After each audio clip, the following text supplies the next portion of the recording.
Good. How are you? Are we live? We are live and we're up and running. We're up and running. We made Straight it. in. We're Straight straight in. in. We're straight in. We're not messing around today. How are you both? Are you well? Oh, Good and we are well, thank you. fantastic. Yeah. Fantastic We're stuff. super excited to kick off. Just let me know when our time starts because we have a lot to cover in 25 minutes. Well, I am not going to take up any more of your precious time. So the floor, as they say, is yours. Wonderful. Amazing. Hello, everyone joining live and on demand. We are so thrilled to join you for a fireside chat. And this is going to be a proper fireside chat. No slides, no talking at people. We're going to have a really provocative dialogue around net zero planet and people and cover it in three big questions. James, my Hello. buddy. There's actually no fire though, so it was we just like a lightning couch chat. Is that how we described it? Yes, and I'm going to make sure that we stay on time because when the Good. two of us get Okay. together, yeah, we get very chatty. Also, I'm going to start a post on LinkedIn. Sheri, Hinish, feel free to interact there as well. That way we can continue the conversation post-event.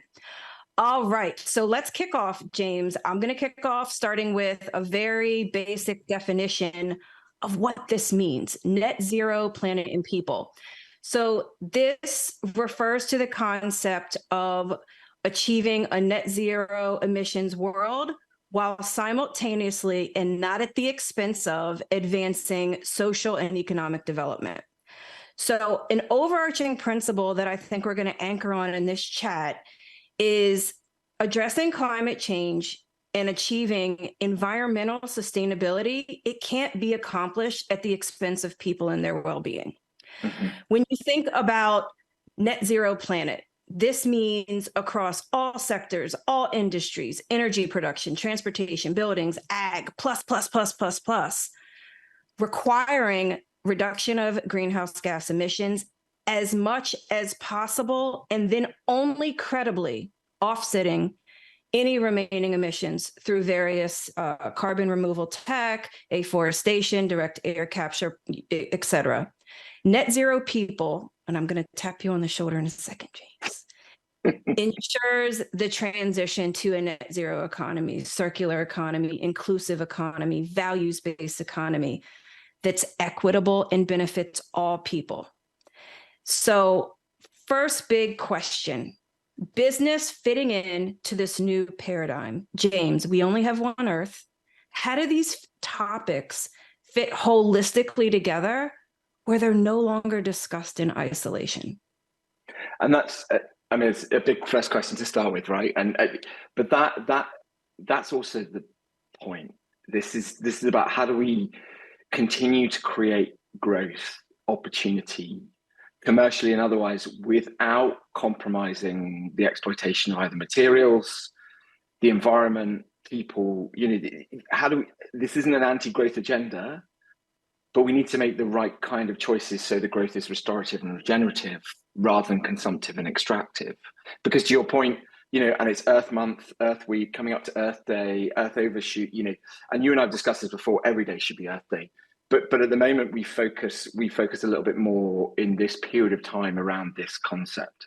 It's how do we keep creating opportunity, growth, jobs, choice without anyone else paying for those externalities, whether they are communities in the global south, whether they are communities that are under-resourced, whether it's environmental elements and areas that can't speak for themselves, or it's whether we continue to exploit those options in order to maintain that growth. And that's where this becomes a massive opportunity.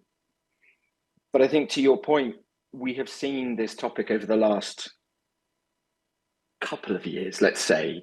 I mean, it's been around for ages, but it's come mainstream in the last couple of years. Has started to evolve and started to grow. And we started with, what does net zero for business mean? How do we get to net zero that actually we are not creating any more harm in a net capacity through the process, production, manufacture of the stuff we do? In truth, Sheri, we need to get to absolute zero.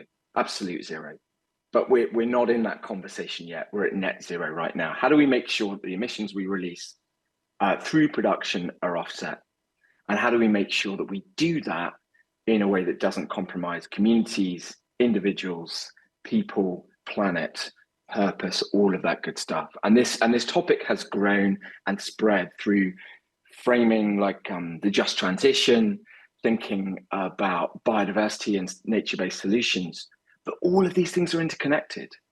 So whilst this conversation started about how can businesses become net zero, do less bad, do no harm, it is actually, we have to have a slightly broader conversation because none of these other areas exist in isolation. It's all interconnected. It's one globe. It's one system. You can distill that system down, and you have to, right, to tackle it. But we have to think about this holistically. We have to think about this completely and not just solve for one area. The economy is part of society, which is part of our environment.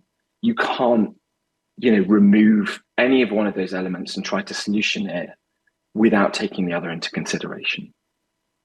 These are all fantastic points. I think that business fitting into this new paradigm, it's not business leading and then, oh, by the way, net zero is important because we have to preserve our social license to operate, and that is secondary to our North Star and our true ambition. The second big question that I'd like for us to explore is, and again, folks, if you have any questions, I'm going to post on LinkedIn. Feel free to join the discussion. I know we only have 25 minutes here. Net zero and why? Why is it important for businesses to truly embrace this concept? That's our second big question. We know that this commitment, which is often an ambition and a commitment that people struggle with, frankly, it's an essential step towards mitigating the impacts of climate change, redesigning business models, being business unusual, protecting the natural environment, and all of the things that you've just described. I find that a lot of companies often just focus on reducing the carbon footprint of their product, their service, their operations, and they view that as improving sustainability, reaching net zero. People, society, inclusion, equity, being responsible and disruptive is also part of that conversation. So we know what it is. We've covered the definition of net zero, planet and people. We know that we need to do something. How do we operationalize it? Where do we start? Why wouldn't you? What are you waiting for if you're watching right exactly.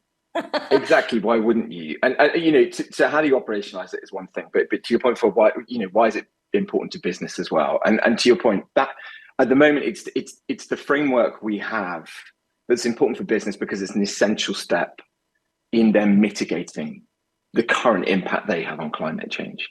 We think about the narrative around staying below 1.5 degree temperature rise by the end of the century. Set out in the Paris Accords, how do we, and that's what we've been aiming for. And slowly the narrative has been creeping towards 2, and up and up. And we see all these fantastic kind of breakdowns of where we could get to, how bad that gets, what that means for destabilizing the kind of ocean systems and crashing biodiversity. But if you think about that carbon budget that we have, and I think this is to your point about why do people focus on carbon, because that's how it's been framed, right? And quite rightly so. These are huge, complex challenges.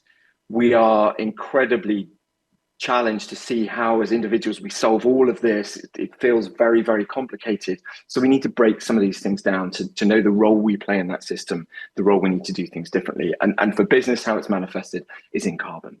But if we think about that carbon budget for the end of the century, about 55% of that budget that we have left to stay below 1.5 degrees is in the transition to renewable energy.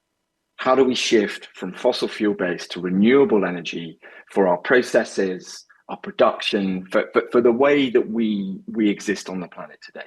55% of that budget, and also energy efficiencies. And that's been happening, right, for many, many years. It's not happening quick enough, but it has been happening and it is accelerating. The other 45%, though, is how we make stuff and how we manage land. So if you're a business, you will have a very, a could be a large global business, could be a local business, but through your sourcing, through your choices, through your procurement, through your supply chain, you have impact, you have contact on all elements of that 45% externally, and then certainly the 55% internally when you think about how your processes are driven and manufactured. So businesses need to be part of this. They absolutely need to be part of this, because we can't just rely on policy. Policy is really great. Policy is a really great leveler. It allows us to create a level playing field so that whether you are a multi-billion-dollar organization or you're a small organization, the rules are fair, or hopefully they're fair. But businesses also have to show leadership, right? At the moment, we're in this spot of just meeting the bare minimum, just complying. But we need to shift to leadership to push forward because of the magnitude of the challenge we face. So, how do they operationalize? There's huge amounts of challenges here. There's huge amount of challenges because of cost, because of complexity, resistance to change, supply chain complexity, and businesses have to overcome this, and they have to overcome it either individually or they have to and they can't overcome it individually, right? We all know that. Even if you're Google, you don't control all elements of your supply chain, so you've got to bring people together. But you've got to start to operationalize it. Absolutely. You've got to start to make it real. I think the engaging stakeholders and promoting collaboration under shared purpose is something that really shines through. When we talk about this net zero concept of planet and people, a couple things just to double click. Promoting clean energy, James has clearly articulated half of the opportunity. Also sustainable infrastructure, the type of investments in clean energy. We talked about supply chain. We talked about public transportation, sustainable businesses. All of these things are important. Oh, and the way that you design your product and service. So many ESG related impacts are designed into what we sell, what we consume, and that all happens upstream. So to his point, it's not just enough to adopt this incremental view of, oh, let's just get a little better than we were last year. It takes real disruption in a lot of scenarios. The other thing he mentioned, sustainable agriculture and land use. Millions of people around the world are not able to sustain themselves. They can't meet basic needs.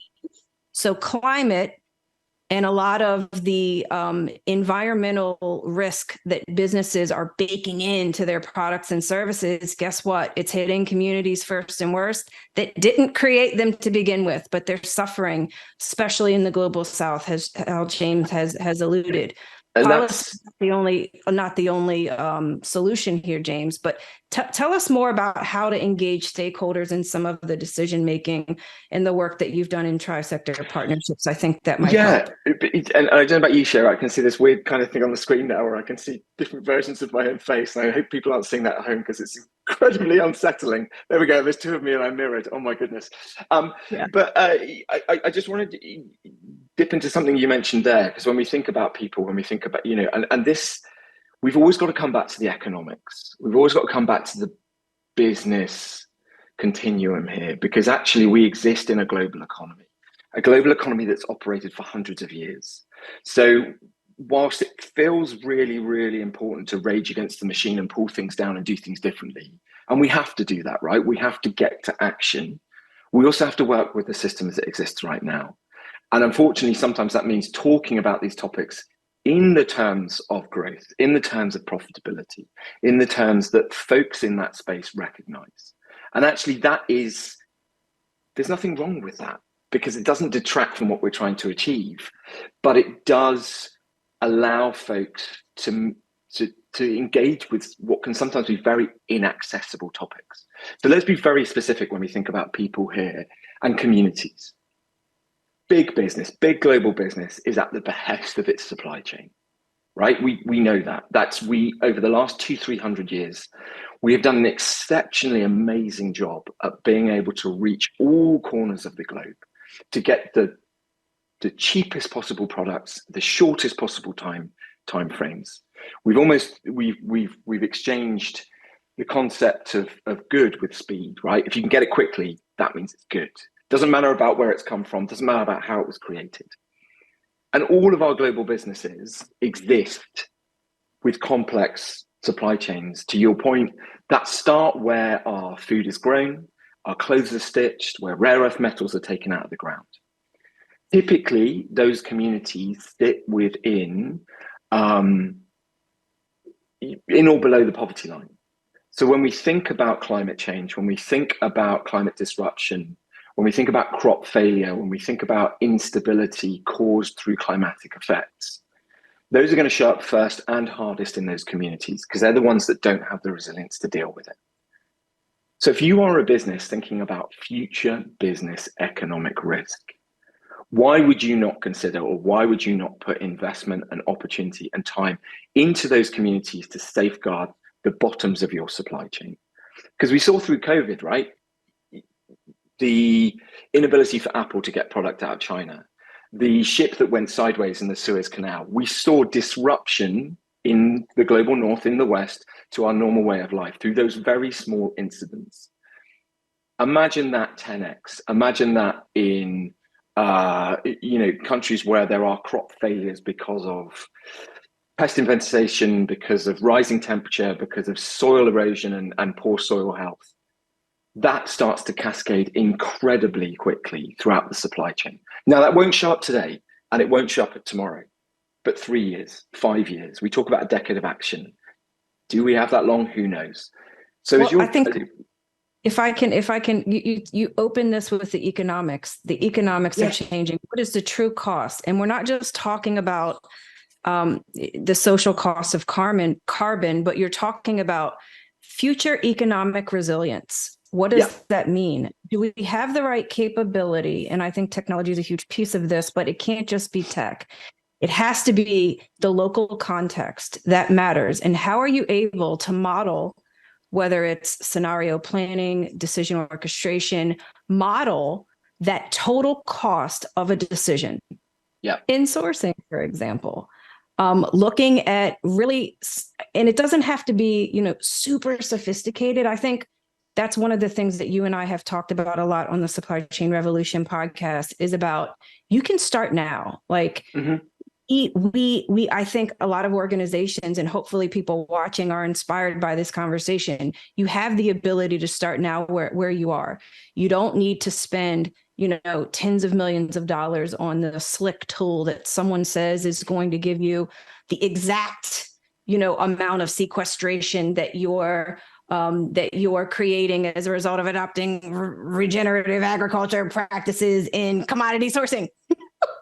You can start now. Just give people a flavor. And I know we're almost at time. Give people a flavor of an example of a tri-sector partnership working well.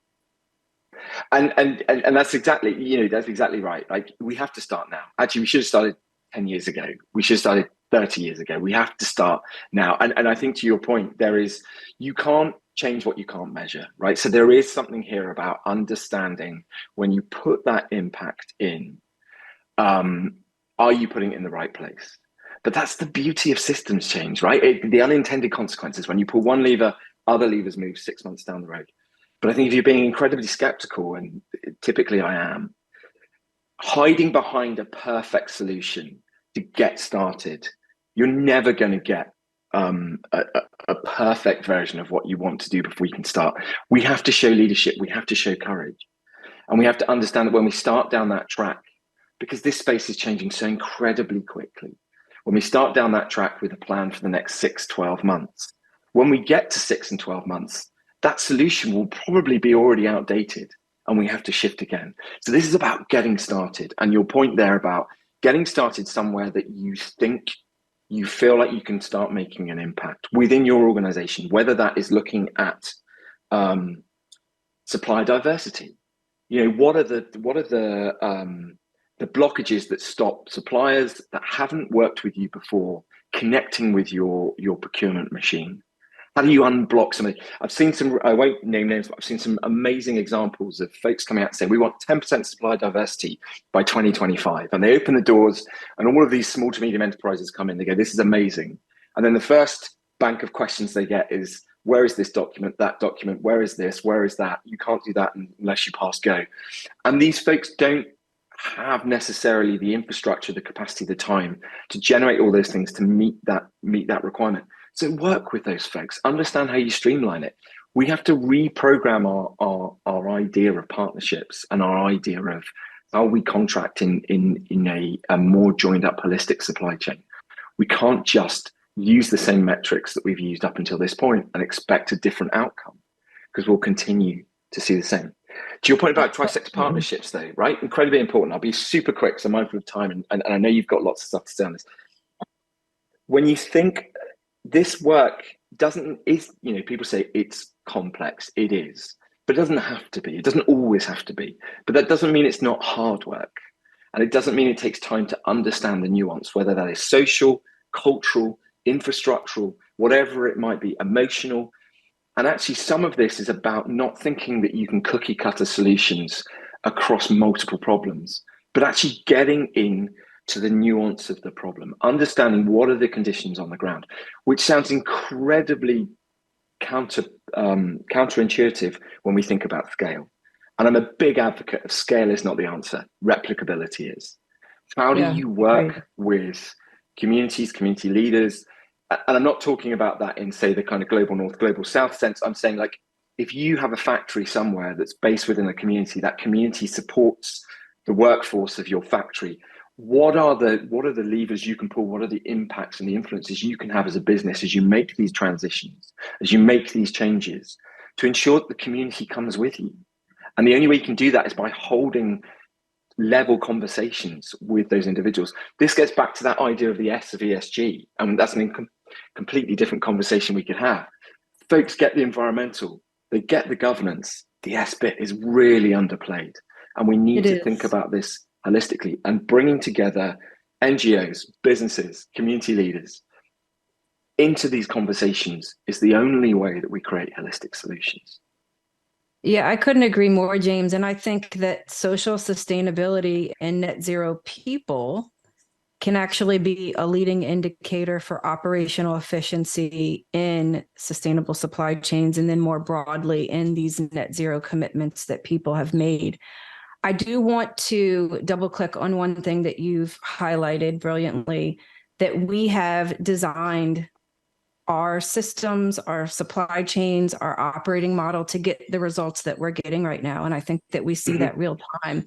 So as folks, download what we're saying and create their own learning harvest, hopefully in the organizations where they work, in the communities that they work, live, and serve, I'm hoping that you can walk away with, how do we rethink a lot of the lowest price, lowest cost paradigms that we've operated from, where we've externalized a lot of the risks around what it means to be a sustainable business onto others, onto the communities that are already being marginalized. So when we think about what net zero people means, I want everyone to really think about not widening existing inequalities. Digital was the theme for International Women's Day. I'm wearing my March 8th pin, everyone at BizClick. It's so important to also think about education, digital literacy, making sure that we have the right representation in data sets that are now being automated in ways that we have no idea what's going to happen, including a lot of the ESG related technology reporting and scenario modeling that's happening right now.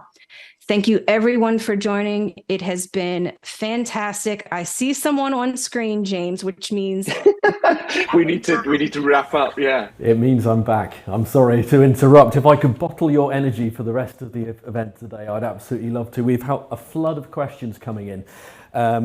One that is incredibly important from Brenda, it says, "Happy birthday, James." James, is it your birthday today?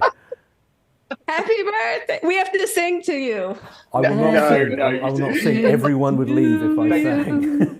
If I can get to some of the questions. Brenda. Thank you very much, everyone. If I get to a few questions, if we can rattle through these quite quickly as time is against us. Thank you everyone so much for getting your questions in. First one from Shmuel. How can sustainability support resolving social problems and problems of food security? Do you want to go first, Sheri, or do you want?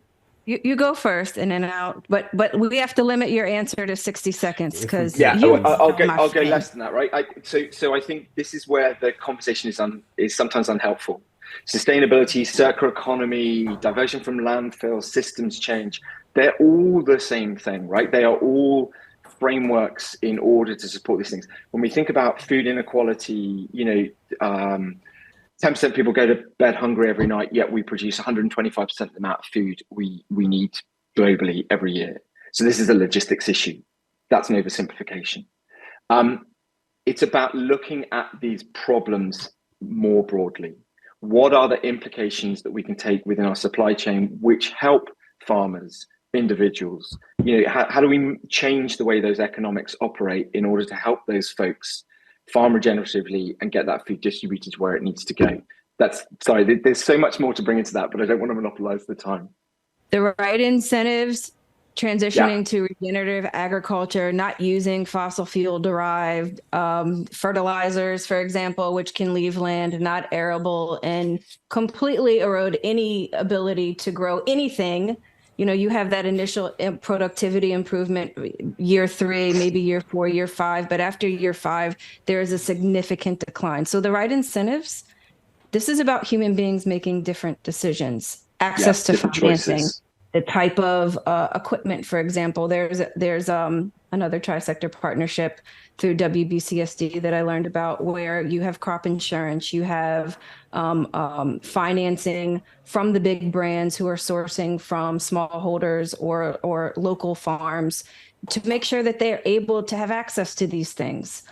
Changing the yardstick. It's not just productivity at all costs, because there is a cost that hasn't traditionally been calculated into ROI and into specifically high-risk commodity sourcing. Sheri, James, and landscape strategies. If I can get one more question in, because time is really against us. I know you can Integrated permaculture. That's the problem. That's both the problem and the solution. The most liked question that remains on my list here is about your opinions on carbon offsetting. Some people view it as a license to pollute companies. Okay. If I can have 30 we have an seconds, opinion. 30 seconds from both of you, please. Yeah, go for it, Sheri. Credible offsetting, nature-based offsetting. I want to give a shout out right now to Coalition for Rainforest Nations.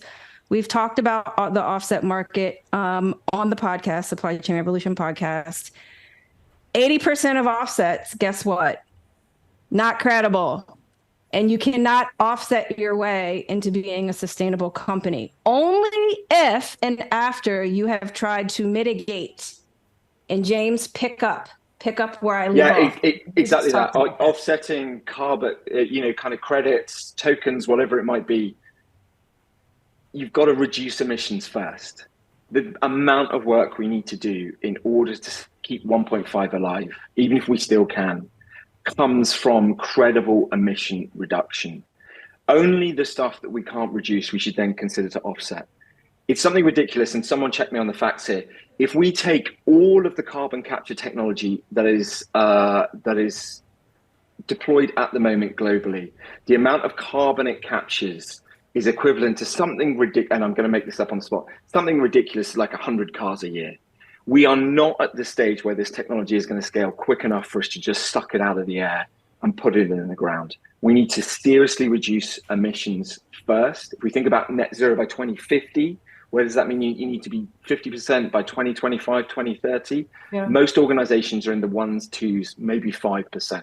So serious emission reduction, and everything else we can't reduce in that way, then you can look at offsets, but as part of a broader strategy, not as a lead. James, a holistic strategy. That's what net zero, planet, and people means. And that is the overarching promise that we make to ourselves, our trading partners, and the communities where we operate. If we don't have that ambition, we're shooting in the dark. And that's a wonderful way to finish this section. Thank you to both of you. James, thank you for joining us on your birthday. That's quite commitment to the cause. Fantastic. Thank you very, very much.